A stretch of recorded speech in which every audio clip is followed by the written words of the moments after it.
le territoire de la Nouvelle-France vers 1745. Depuis les années 1600, le territoire de la Nouvelle-France a beaucoup changé.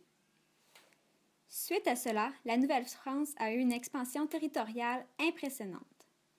Désormais, son territoire s'étend de Terre-Neuve jusqu'au Mexique.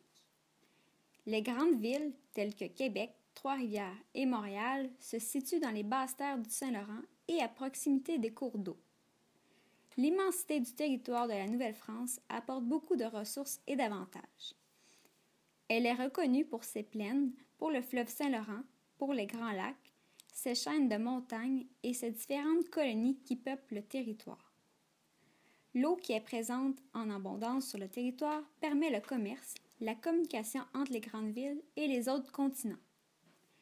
Les sols fertiles permettent aux colons de vivre de l'agriculture et de cultiver différentes céréales.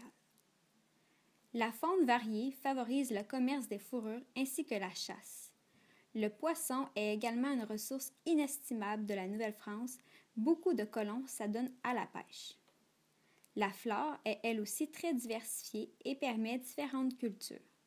Les forêts mixtes de conifères et de feuillus permettent le développement graduel du commerce du bois.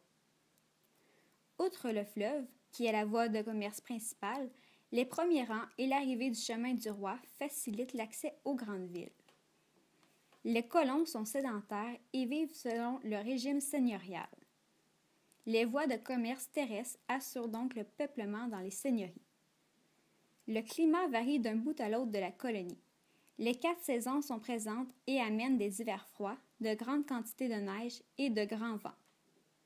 Malgré les nombreux avantages du territoire, son immensité apporte certaines contraintes. La défense y est difficile et le commerce prend plus de temps à s'effectuer. Cela mènera aux événements de 1759.